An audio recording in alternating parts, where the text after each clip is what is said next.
Bonjour à tous, ici KLMT, j'espère que vous allez bien. Si vous n'avez pas encore vu les épisodes d'animation que j'ai réalisés sur cette chaîne, je vous invite d'abord à les regarder parce que dans cette vidéo, je vais un peu spoiler. Pour tous ceux qui se demandent pourquoi les épisodes sont aussi courts, ils durent entre 1 minute 30 et 2 minutes, c'est tout simplement parce que je suis tout seul à tout faire. Mon frère et moi-même créons les histoires, mais ensuite tout le reste, c'est moi qui assure tout seul. Si on revient sur les deux derniers épisodes, l'épisode 5 et l'épisode 6, au départ ça devait être un seul et même épisode, mais quand j'ai vu toutes les complications et les difficultés qu'il allait avoir pour réaliser ces épisodes, je me suis dit non. Non! Non! On va les séparer en deux. Habituellement, pour la phase de pré-production, je fais des prévisualisations avec des scènes de séries ou de films et ou avec des concept art et des storyboards. Pour ces épisodes-là, je n'ai rien fait. Ce qui est une grave erreur d'ailleurs, hein. C'est absolument pas un conseil que je vous donne. Le seul élément de prévis que j'ai fait lors de la phase de pré-production, c'est qu'on a filmé une référence pour le combat.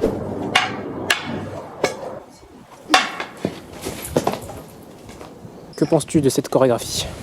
Je pense que c'est assez simple et efficace, ça devrait donner un bon truc si on arrive à réussir l'animation, voilà. Parce qu'on voulait quand même avoir un combat un minimum style, pas comme les combats de Rings of Power par exemple.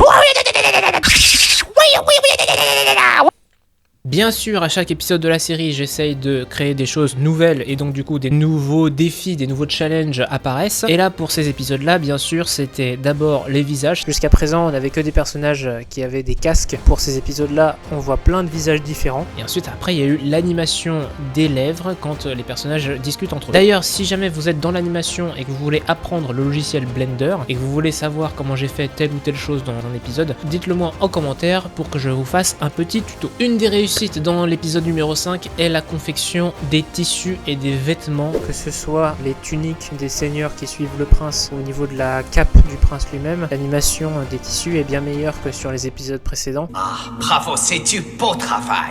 Il y a eu deux types d'animations dans l'épisode 5 et 6. Principalement dans l'épisode 5, je suis venu récupérer des animations toutes faites sur le site Mixamo de la compagnie Adobe, ce qui m'a permis en fait d'avoir des mouvements très naturels dans ces épisodes-là, étant donné que je ne suis pas animateur 3D, j'ai encore beaucoup à apprendre là-dessus. Il n'y a qu'à voir l'animation de mes personnages dans les épisodes précédents. D'ailleurs, Benjamin Serbet a fait une analyse d'un de mes épisodes. Si vous n'avez pas vu sa vidéo, je vous invite à la regarder. Pour l'épisode 6, finalement, j'ai mélangé deux types d'animations, donc des animations, encore une fois, provenant de Mixamo. Dans ce combat, j'ai utilisé 2 fois Mixamo pour la partie où il tombe à terre.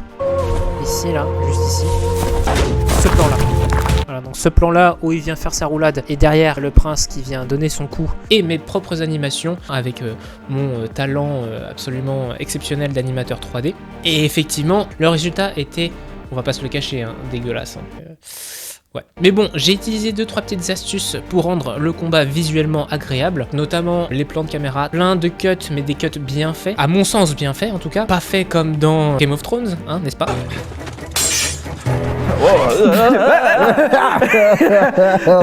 Des plans de caméra qui vont finalement masquer les erreurs d'animation. Bien sûr, je n'ai jamais filmé les pieds parce que les pieds arrêtaient pas de glisser sur le sol. Là, je me suis un petit peu inspiré des plans des combats d'Arcane. Ça m'a permis d'avoir une piste de réflexion sur comment filmer un combat, comment agencer les plans, comment faire le montage et comment rendre surtout le combat dynamique. Donc au final, je trouve que ce combat est plutôt style. It will kill.